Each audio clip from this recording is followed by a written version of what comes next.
Welcome to The Reconnect with Carmen LaBerge. We're applying the mind of Christ to the matters of the day so that you can connect the eternal with the everyday and get ready to head out into the world that God so loves in ways that honor Jesus. So let's get started. This is The Reconnect. Encouraging you to live as an ambassador of God's kingdom in the world. This is The Reconnect with Carmen LaBerge on Faith Radio. If we're gonna fly, we fly like eagles, arms out wide. If we're gonna fear, we fear no evil. We will rise. By your power we will go. By your spirit we are bold. If we're gonna stand, we stand as giants. If we're gonna walk, we walk as lions. Hello, my friend. It's the 5th of August. 2026. I'm Carmen LaBerge. Let's talk for a moment about the economy. Like today, we're turning to the financial page, but actually you won't even have to turn there because for a lot of folks, it'll be top of news. It's certainly going to be top of conversation for anybody that is concerned about or follows, what we touched on yesterday. How could I have known yesterday when I teased the topic of U.S. markets and I wondered with you aloud, why does every news outlet, like every single one, report on the Dow, the S&P, and the NASDAQ? Like it's like this bouncing ball that we follow like a dot, and we do it kind of obsessively, kind of like addicts. I couldn't have known yesterday that today we'd be looking at record closings. I did. Well, because I'm not that good of a predictor, so don't take this as some indication that Carmen knew yesterday that the market was going to go way up. I probably wouldn't be here today, right, if I knew that. Nobody knows. It's like a bouncing ball. U.S. stock markets did close sharply higher yesterday. I heard one commentator last night say, on August the 2nd, you had a 401k. At the end of August the 4th, you had a 501k.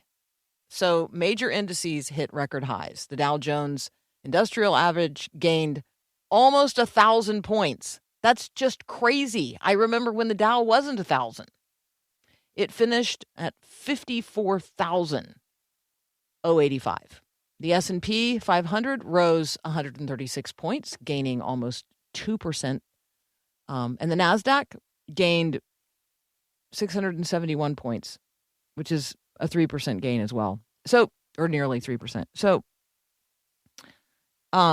numbers and statistics and percentages mean almost nothing on the radio. Like you can't see that in comparison to something else. And you may or may not be able to feel it. But people are going to be talking about it today. Can you believe the Dow's up over 54,000? And you're going to say to yourself, so what? I mean, yes, it's an economic indicator. But what does it say about the economy?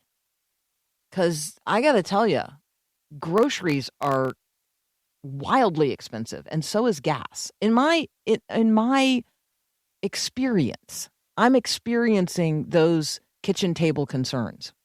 I'm watching families that I know really struggle to figure out how to buy everything on that school supply list and, school clothes and supplies for the classroom. It's the things that, I don't know, I used to take for granted about what would be supplied by the school now has to be supplied by the teacher in their classroom. Maybe at your church, you are looking at numbers in terms of contributions and in terms of the things that you want to do as a congregation, and there's a gap there.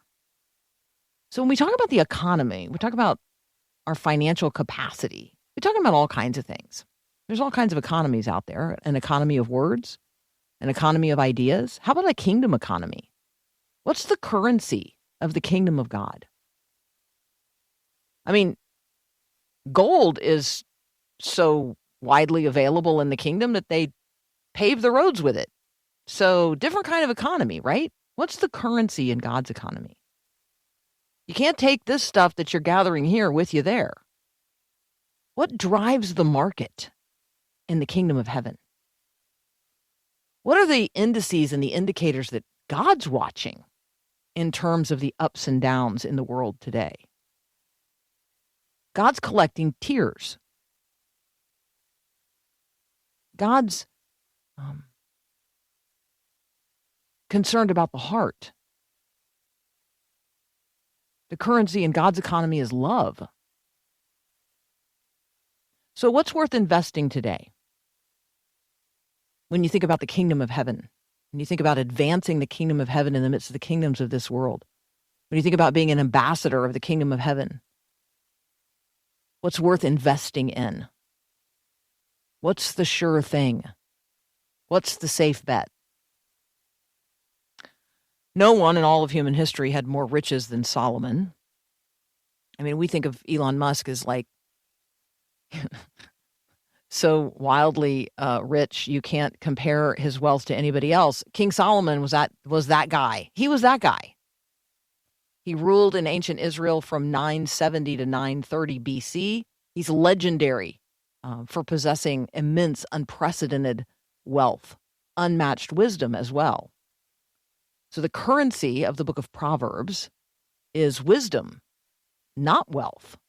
I mean, the book of Proverbs might have been all about the accumulation and management of material wealth, and there is a lot in the book of Proverbs about money, silver and gold, but it's not all about money. The wisdom of Solomon reminds us that those who are rich in faith, those who are rich toward God, possess much more than material things. We enjoy a proximity to God, a nearness to the Father that's worth more than all the treasures money could buy. So, where in the Word are you today? You've probably already sussed out that I'm in the book of Proverbs. We want to let God speak to us through that which He has already spoken, His living and eternal Word. Our Growing Your Faith verses of the day come from Proverbs chapter 3, verses 11 and 12. My child, don't reject the Lord's discipline. Don't be upset when He corrects you. For the Lord corrects those He loves, just as a father corrects a child in whom He delights. What's the kingdom economy at work here? Well, this is about the relationship that you and I have as children to the Father. This is one of those opportunities to take God at His word and to consider a passage word for word. So how does it shift your perspective to think of yourself as a child? Maybe you have not thought of yourself as a child lately, but you are. God sees you as a father sees a child. He loves you. He adores you. He delights over you. If you're not feeling delighted over in the world today, I want you to know that God delights over you as His child. And in the same way that a parent, a good parent, corrects the child they love, so too our Heavenly Father corrects us. And that's a shift in perspective, is it not? The next time you feel the sting of conviction, you're convicted by the Holy Spirit, or maybe you face a difficult season, maybe God is pruning you. It's painful.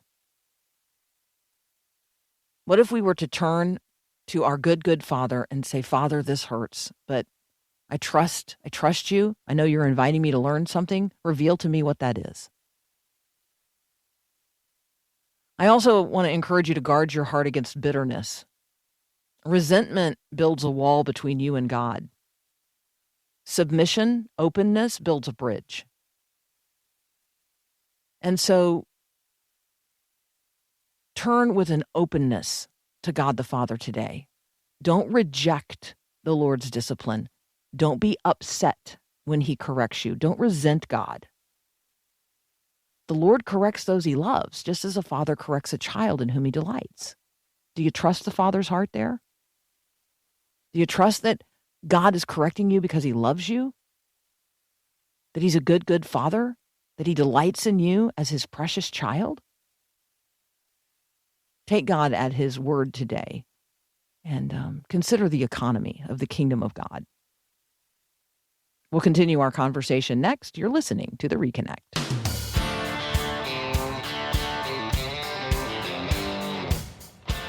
Did you see the moon last night?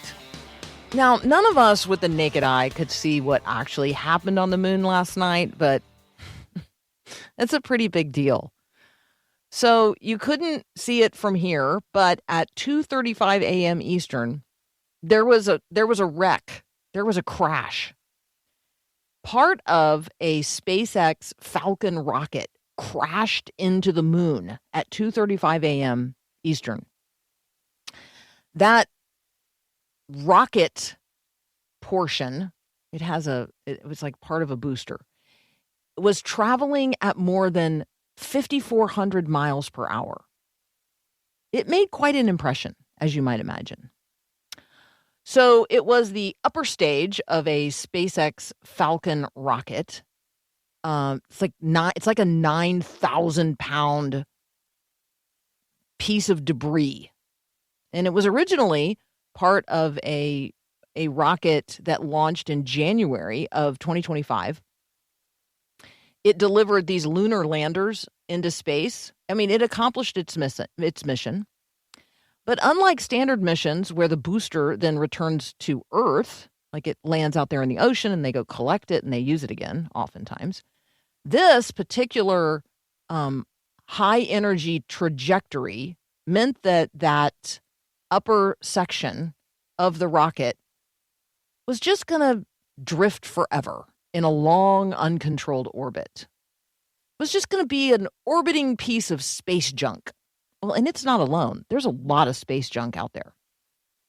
I don't know if you've ever thought about that, but all the stuff that we send up into space that for whatever reason doesn't come back to Earth in a controlled manner, it's just floating around out there.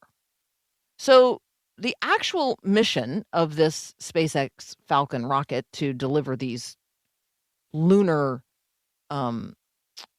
landers last year, that mission was accomplished. But then this portion of a vehicle, was abandoned to just float around in space forever.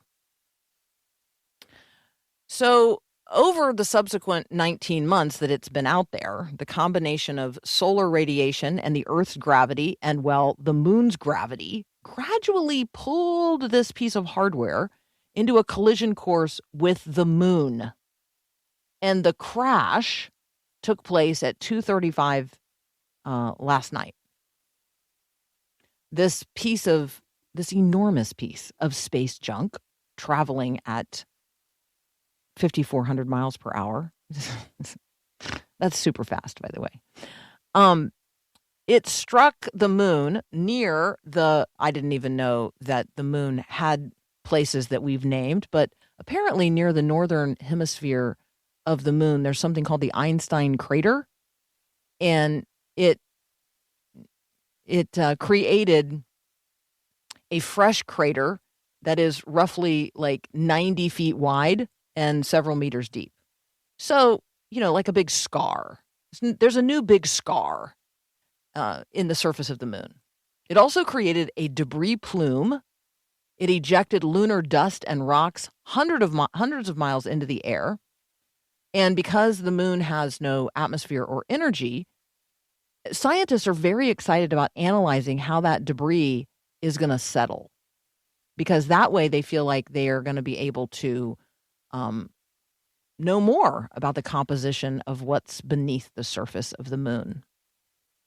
So scientists are super excited about it because, it gives them an opportunity to study something that they wouldn't otherwise be able to study. But it's also sort of bringing to the fore the conversation about all the junk that's out there, the accumulation of the human-made clutter in deep space. Space junk is a growing problem. And while this single impact might be regarded as harmless, I want you to think about the failure to regulate all that abandoned hardware out there. People are talking about a potential runaway cascade of space debris.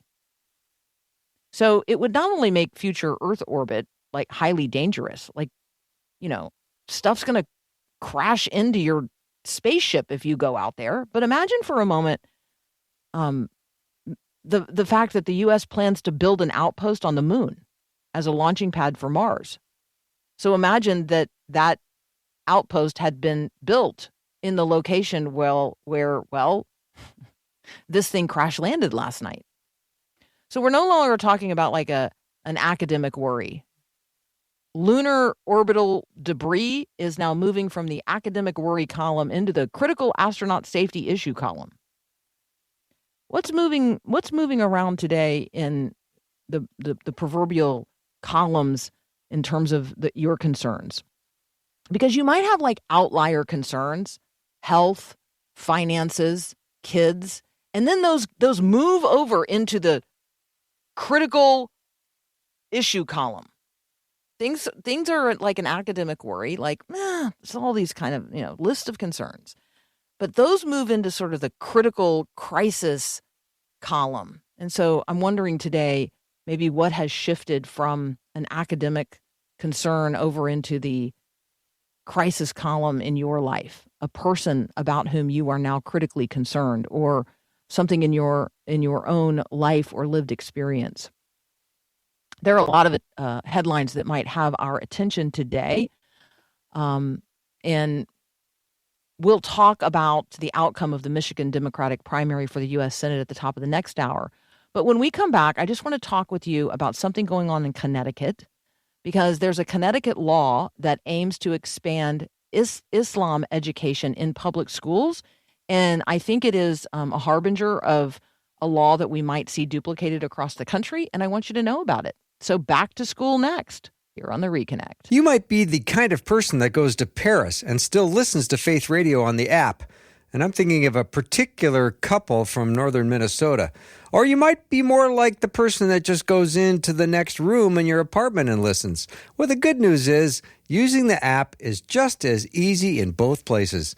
Downloading the free app is crazy easy. Just text the word app to 877-933-2484 and then click the link. And if you happen to be in Paris, there is a coffee shop, but you should see the prices of biscotti. They have gone through the roof. I recommend avoiding it.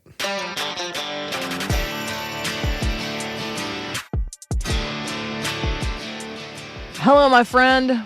I'm Carmen LaBerge. You're listening to the Reconnect, doing a few headlines of the day. There's lots of headlines out there that might capture your attention today. And I just want to turn your attention briefly here to something going on in Connecticut. So, Connecticut has a new provision to expand education on Arab and Islamic studies within public schools. So, this is couched as a response to anti-Muslim bigotry or bias. And so the idea is that if we spend more time educating children about Islam in public school, then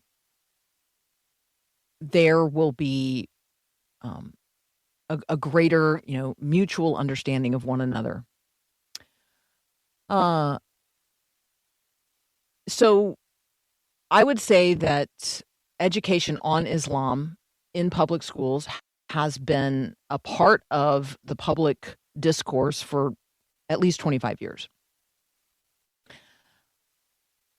I am not aware of other places across the country where they are approaching it in this particular way. Now, I know that some of you live in places, Michigan and Minnesota are topping my mental list here, where this is not new. But in those places, it's just sort of a part of the rhythm of what's happening in public education. This is a little bit different. This is a new state provision passed as a part of a larger education bill last month, and it directs the Connecticut State Department of Education to develop instructional resources on Arab and Islamic studies. These would be offered in public schools as optional materials, so teachers would get to choose these materials as a part of what they may or may not teach in their classrooms. And they're designed to expand how students learn about the history, culture, and contributions of Arab and Islamic civilizations. That's the lingo. Now, I don't know how much information there's going to be in there about ISIS or Islamic terrorism, because when you talk about the culture and contributions of Islam, it's going to be hard to ignore some of the very difficult things that have happened in the course not only of human history, thinking about the Ottoman Empire and caliphates, but I'm also thinking about real-time events taking place around the world under the guise of Islam. So here are some things that you should know. It's called the Optional Arab and Islamic Studies Curriculum, and the curriculum is not a statewide mandate. I think that should be really clear. Individual local school boards are to retain total authority to decide whether or not the materials will be adopted in their local communities. The state is providing what are described as similar optional resources for, quote, other cultures and histories. And so what is happening here is that instead of treating Islam as a religion, they are treating it as a culture. And so the comparable examples are Black history and culture, Latin history and culture, Native American history and culture, Asian American history and culture. So because there are Asian American studies and Native American studies and Black History Month, they are putting Islam and Islamic studies on a par with that. And I just want you to think of that for just a moment. So Islam is being recognized here as not a religion only. It is a religion. It is a religious system, but it is more than a private belief system. Now, first of all, that's honest. That's right. Islam is a totalizing system. Islam encompasses every dimension of life. And so, unlike modern Western secular definitions of religion, where we separate church and state, traditional Islamic thought integrates governance and jurisprudence. It's called Sharia. And it's a religious framework that supersedes everything else in life.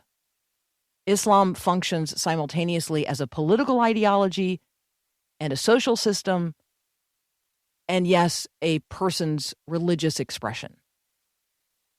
So that's fundamentally different than the way that we would think of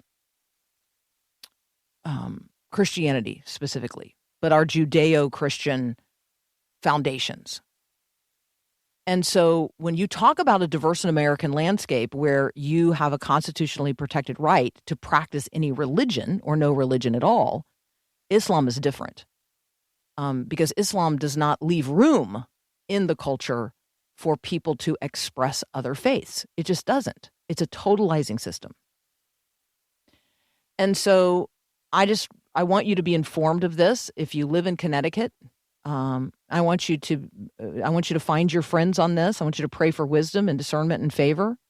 Attend school board meetings, find out what's happening in your own community, engage in local dialogues about this, advocate for a comprehensive history, like actually push for inclusion of Judeo-Christian Western heritage to be taught, the historical role of Judeo-Christian values in American and world history.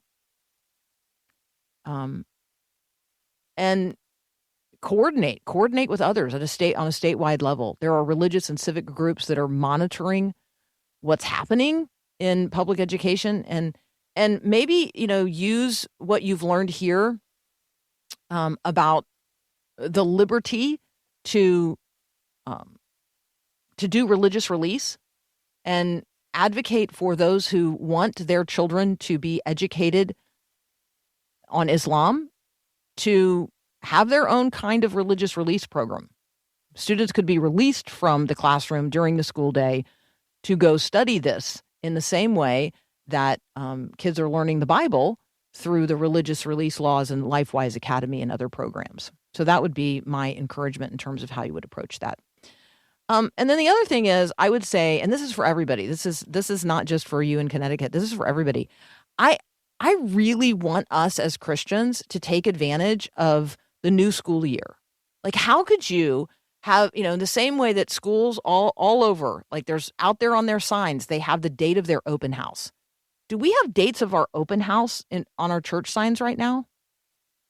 And as schools are preparing for like football season, let's say, and so there's going to be tailgate parties. Are we having tailgate parties in our church parking lots? And if not, why not?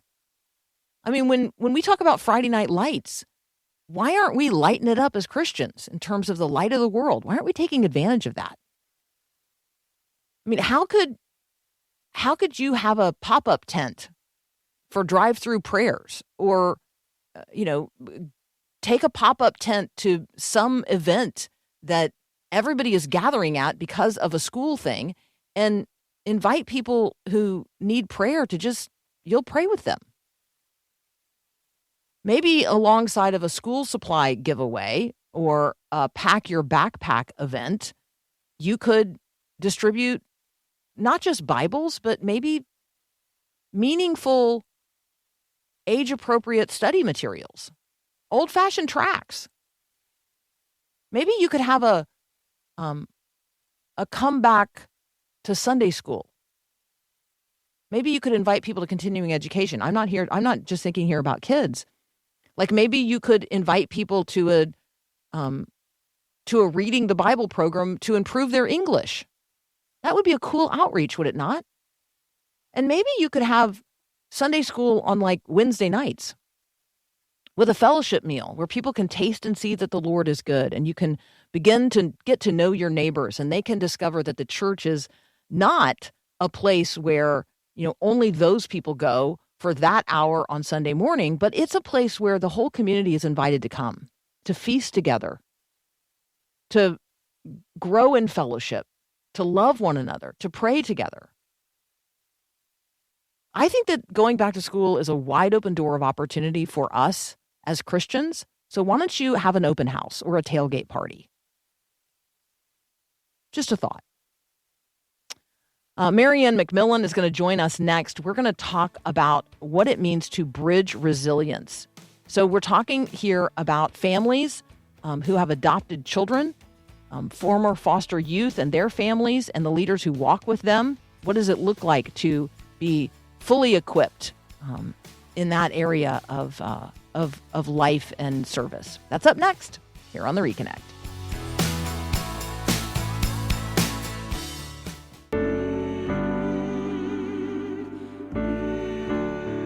Joining us today is Marianne McMillan. She has such a long resume that we could spend all of our time talking about that, but I really just want to introduce her to you, both as an educator, but also as a person whose lived experience it's a story worth hearing and understanding, because I think that it could help serve as a guide for us as well. Her book is Bridging Resilience, a guide to healing for adoptees and former foster youth families and the leaders who walk with them. So even in the title, it tells you a little bit about what we're going to be talking about today in Marianne's story, and then in her educational leadership as well. Marianne, welcome to The Reconnect. Thank you. Thank you so much for having me. I'm excited to be here this morning. I think the best place for us to start is just to allow you to tell you whatever portion of your story you want to, so that we can get into a conversation about bridging resilience. Yes, I'll just start with an introduction. So, as Carmen shared, I am Marianne McMillan. I am a former foster youth that is now an adoptee.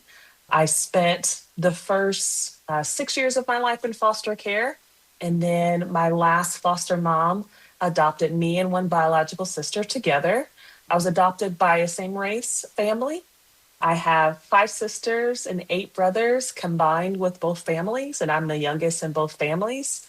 And I had an open adoption. So I've met my birth parents several times in life, and I know some of my birth siblings. And I've been just kind of working through this healing journey process for probably about the last 15 years of just really working through my adoption. So I appreciate that you kind of take a journey viewpoint to this. I think that there are times that maybe we're tempted to imagine that adoption, foster care, coming into somebody's home as a foster child or foster youth, like that's a point in time experience, and then adoption, that's a point in time experience, and there's sort of before and there's after, but you never stop being who you were, even though you have become someone else and you're yet becoming who you will be. Talk with us a little bit about that, that there's a I am still I was who I was when kind of part to this. Absolutely. Like there's more to adoption than just the adoption day. And so people don't realize that. They think, oh, they go through the process, they're adopted, and they're fine. And it's like, no, we're not. And that was one of the most traumatic days for a lot of people because you're losing so much of who you were before. And now you're walking into a new family, which is great, it's exciting.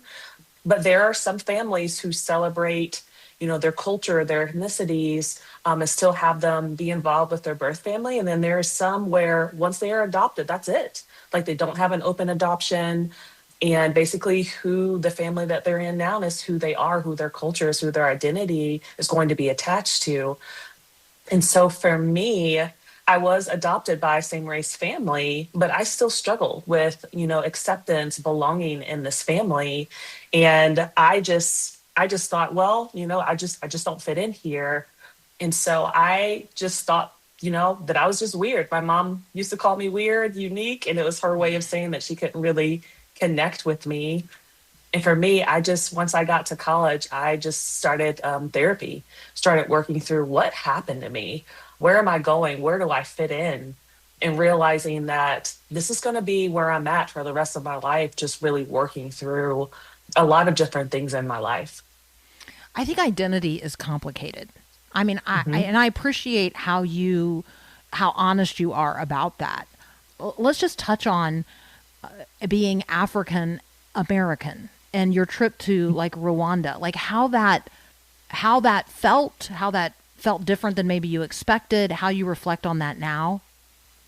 Yes, that was such a life-changing trip for me in so many different areas.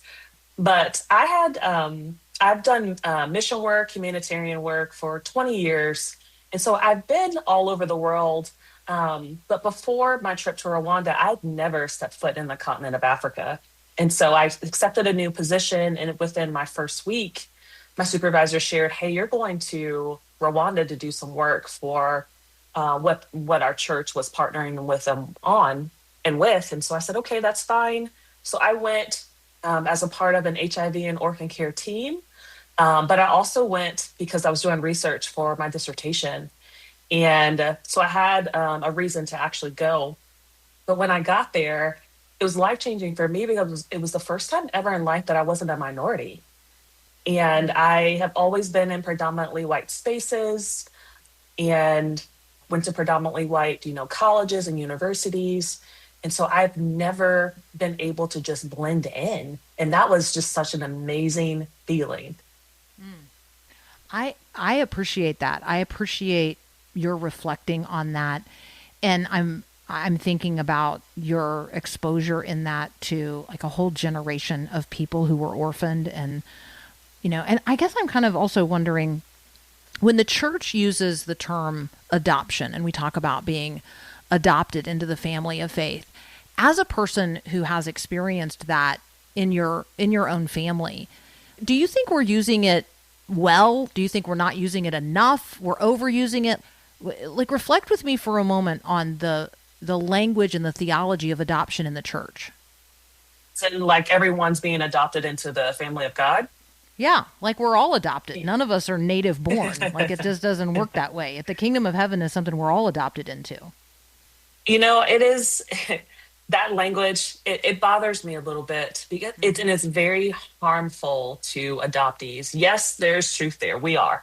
Those of us that are believers. But when you're comparing that to a physical adoption, it's harmful because some of us have gone through so much trauma in our past, and it's kind of like you're ignoring the trauma that we've gone through, and just saying, well, we're all, we're all just adopted into Christ. We all have this adoption story. And it's like, no, we don't. Yes, you have that story, but I also have these years of trauma, abuse, mistreatment that I've gone through in foster care and being adopted.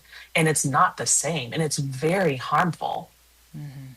Yeah, I wanted to ask the question because I suspected that would be the answer. And I want to talk, when we come back from a very brief break, I just want to continue talking with you about the gaps that need bridging is, I think, one of the ways that, your book helped me see that. From wounded to restored or restoration, from isolation to connection, and from hurt to resilience. So we're talking with Dr. Marianne McMillan. We'd love to connect you with her and her book, Bridging Resilience. You're listening to The Reconnect. Hey, I really like it that you listen whenever you want, wherever you are, at all times of the day and night. That is so cool. So thank you so very much for all the ways in which you support this ministry with your prayers and words of encouragement. Right now, in order for this podcast to be available everywhere all the time for everyone, I actually need your help. Could you support this podcast right now so that more people in more places at every hour of every day could hear about Jesus and grow in their relationship with him? Click the link in the show notes or give now at myfaithradio.com. And thank you so much again for listening to this podcast.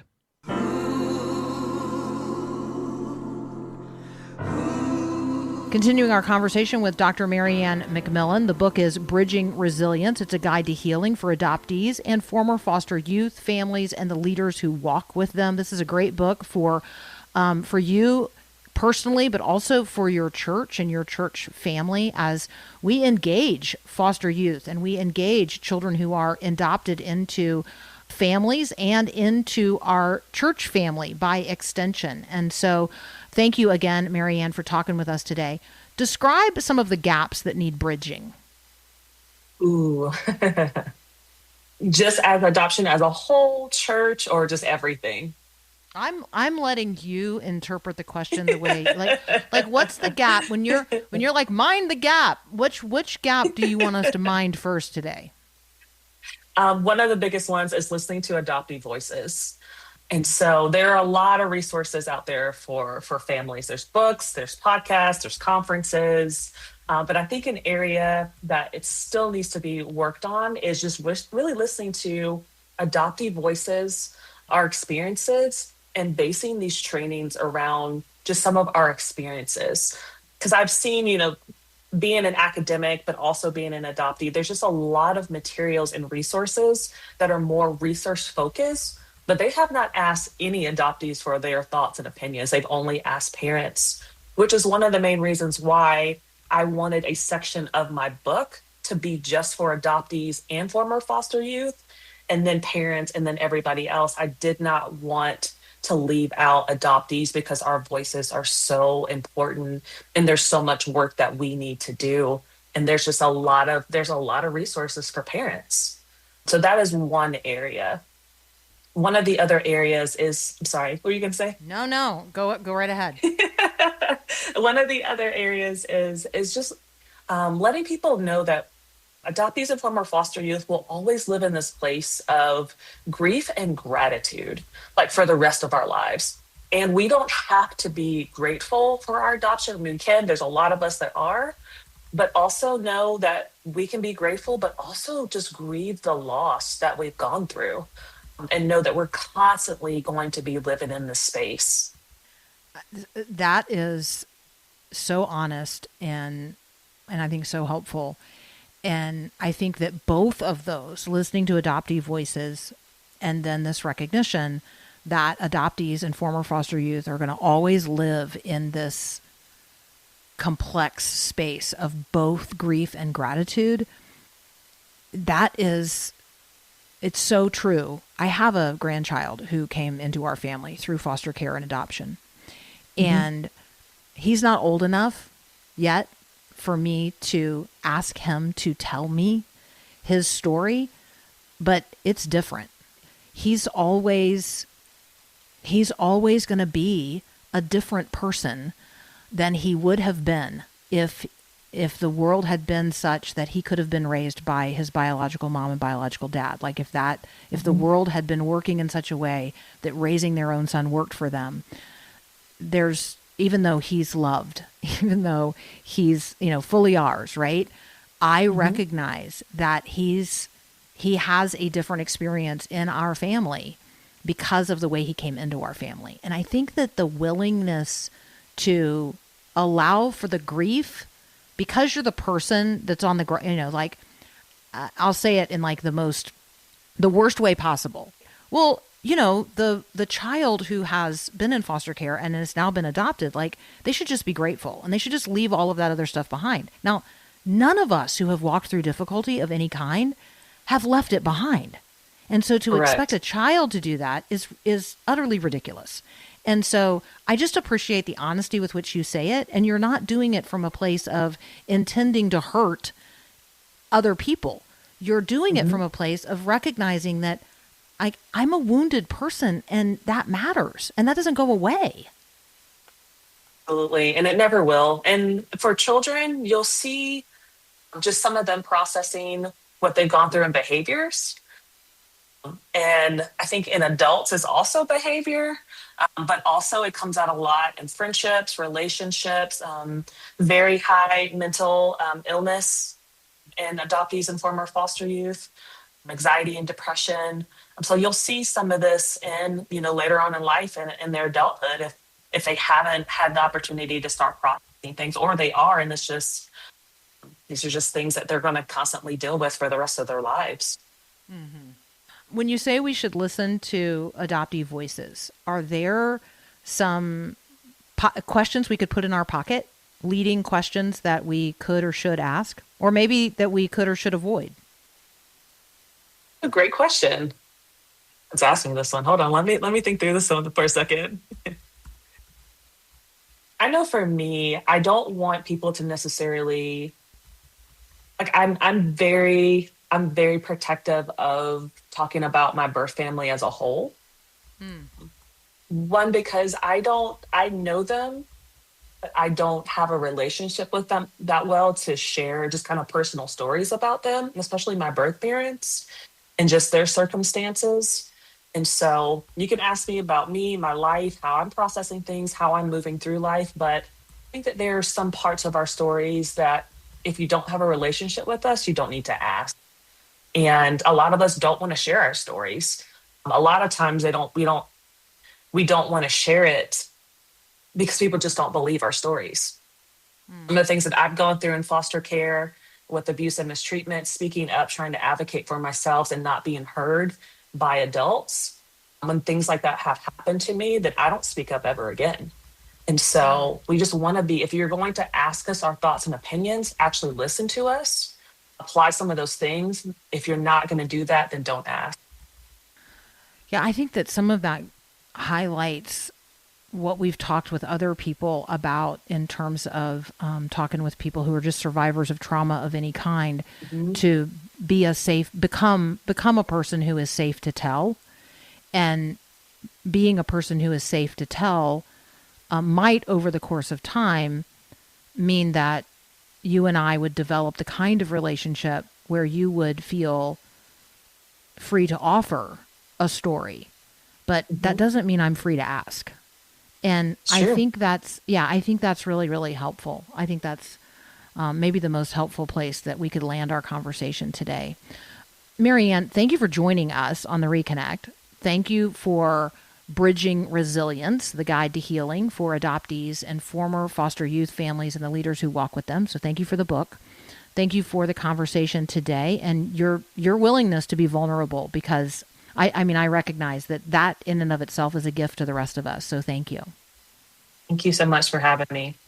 Absolutely. That's Dr. Marianne McMillan. We'd love to connect you with her and with the book. We'll do that on the text line, 877-933-2484. You're listening to The Reconnect. All right, friends, I read one more headline that I thought you might find a little bit interesting today, particularly as we consider the way that our congregations might re-engage with people in our communities and how we might engage sort of the cultural reality of the day. So we tend to think in the church in terms of families, intact families, a mom, a dad, and, a couple of kids. And Mary Ann's story testifies to the reality that that's just not how it works out for everybody. I think about the conversations we've had with Fan Bennett in an ongoing way about foster care and their family's experience, not only of coming alongside families that are adopting kids out of foster care, but that lived experience in their own family.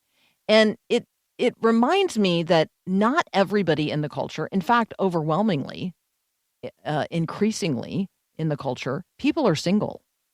And so I want you to think for a moment about all the single people you know. Maybe you're single.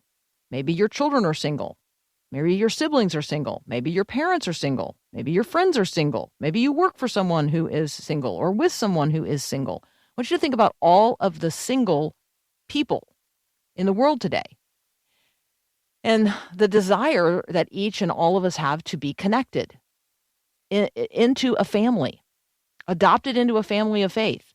And again, not overstating the adoption theology, but also recognizing that, yeah, it's real. And so what does it look like to reach out to people who are single? I want you to think for a moment what that would look like in your life, in the life of your congregation, to consider people who are single, reach out to people who are single, develop ways of engaging people who are single. And the headline that got me thinking about this is the move away from dating apps. Like, dating apps have sort of had their day, and it appears that many singles, this is like statistically relevant, or they wouldn't be reporting on it. CNN is where I'm drawing this from. But people have dating app burnout. People actually want to meet people in person, in real life. And so there's an incredible rise in popularity among things like salsa classes, or just something that is posted as an opportunity to engage people, other people out there in the real world, like taking frisbees out to a green space and just start throwing them to random people. I'm just saying, like, what are the ways that we as Christians could positively offer opportunities and engage people? We're not just inviting everybody to church. Like, what does it look like to go out there into the community and engage positively with people who are single, who then might be integrated into the family of faith in ways that are genuinely meaningful? Genuinely meaningful. Not a singles ministry that's designed as, like, the new version of hookup culture. That's not what I'm talking about. I'm talking about opportunities for people to begin to develop real relationships in real life. And so could you offer a dinner club? Could you offer a dance party? Could you offer a night in on a night out? I mean, there's all kinds of opportunities. So we got another hour together up next. You're listening to The Reconnect. Thanks for listening to The Reconnect with Carmen LaBerge. Let us know how we can help you more fully reconnect the eternal with the everyday. We want to walk with you throughout your journey of discipleship. So let's connect. You can text us at 877-933-2484 or connect with us online at myfaithradio.com and on all our social media. I look forward to connecting with you as we each seek to reconnect the eternal with the everyday.